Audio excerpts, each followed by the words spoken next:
Last time, we looked at the steel structure used in the dome, the bearings, the materials of the stars, and how they are attached. To ensure even load distribution, a truss system was used symmetrically with 85 super large pre-assembled components up to 65 tons.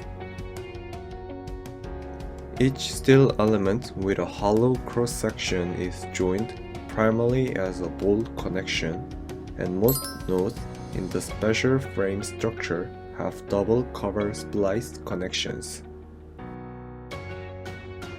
In addition, the dome has a bearing that connects the beam receiving the load to the dome and contains the isolator and the spiral sliding surfaces. A steel frame structure with multiple layers of outer cladding and multiple layers of inner cladding, consisting of 4 layers, is being placed the bearing. 17,500 star element drawings were made for assembly and were delivered to the site before being installed. So far, I have explained all about the construction of the dome. Before I talk about buildings, I'm going to talk about underground tunnels that have gone from digging to building. Basically, the reason for the construction of River Abu Dhabi was to establish a cultural tourism zone on Saadiyat Island. So, among the many buildings that are being built here, where the work is displayed, the passageway for carrying the work is very important. The reason is that this area is very hot and humid, and it is close to the water, which could damage the work. They dig up 200,000 cubic meters of rock and sand and use 11,000 tons of steel and 70,000 cubic meters of concrete to build this tunnel 12 meters wide, 6 meters deep, and 1.2 kilometers long. Regarding the water, we dug wells at regular intervals along both walls of the trench and did the dewatering. In addition, the structure was prevented from floating by groundwater, and about 600 concrete and steel poles were drilled into the bedrock to hold the entire structure in place. Inside, more than 433 GT LED lighting fixtures of the Gore protective band and IP66 quality grade provide high brightness levels in 3 halls and transition areas. An external dimmer is also installed to measure the amount of external natural light, allowing the light speed regulator to select different lighting levels for each part to cope with ambient temperatures of up to 50 degrees. The sophisticated communications infrastructure consists of surveillance control and data collection, and closed-circuit television, and intelligent transportation systems, which are fully managed in 2 control rooms. Next, I will explain the building construction. After the dome and tunnel construction was completed, a building was built. The building was built on a concrete slab at a depth of 7 meter, 3.5 meter, and 0 meter. There are 55 buildings in total, inspired by Medina and low-lying Arab settlements.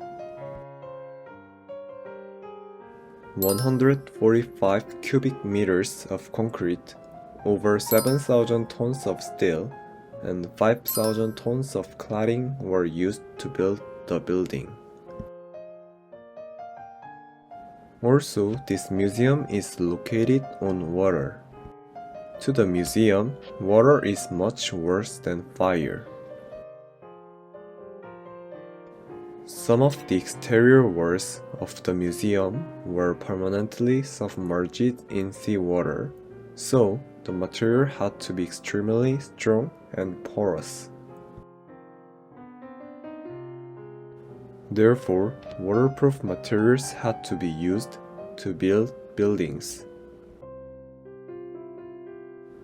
Experts used ultra-high performance fiber concrete panels as an alternative. UHPC is ultra-high performance concrete and has smaller pores than normal concrete, which can prevent moisture penetration. In addition, UHPC has a compressive strength of 6 times or more than that of general concrete and a tensile strength of 10 times or more. The exterior cladding of the building consists of 3,900 ultra-high performance fiber concrete panels. Interestingly, the size and height of the building were never repeated.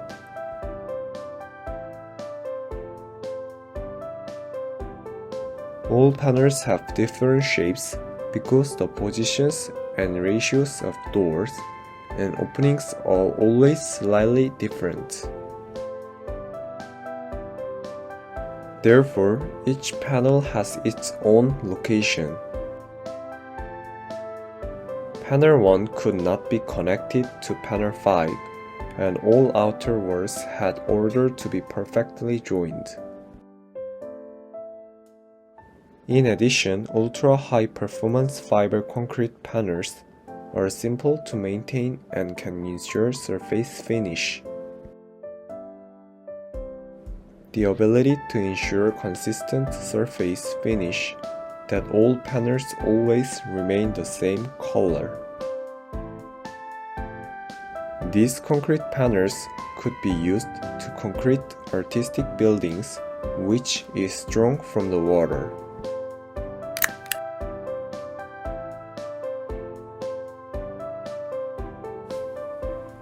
According to Bro Huffold, the construction of the building on site in the sea required careful planning and innovative engineering to ensure that the structure was completely watertight at all stages of the building and operation. As all the temporary towers are removed and the dome is resting on the 4 piers, the construction goes down to the finishes of the remaining plaza area. The basement museum will comprise a gallery to house the museum's permanent collection and temporary gallery space hosting international art exhibitions. To achieve this, the basement, 10 meters below sea level, was installed within a concrete box structure surrounded by a double layer of re-injectable waterproof membrane. A 2-layered system was selected to ensure water tightness. 1.6 mm thick TOP C-coupler membrane was specified for the lower geomembrane. The 2-meter wide geomembrane is connected with the 20S welder. This machine welds a double seam with its special nozzle. The waterproofing process also involves passing an electric charge through each of 3,200 steel piles holding up the museum structure to withstand the uplift pressures and protection from the marine environment. To prevent corrosion problems created by the seawater and the harsh Middle East environment, cathodic protection system is to protect metallic structures using hybrid renewable energy sources. The following areas of the structure are under cathodic protection are street footings, basement slabs, lower ground floor slabs, tidal pools, external walls. In this session, we explain the underground tunnel, the waterproof method used, and the building. Next time, we will talk about the dome-related microclimate, dome facilities, and floor fin. This is the end of the presentation of the Team 3. Thank you.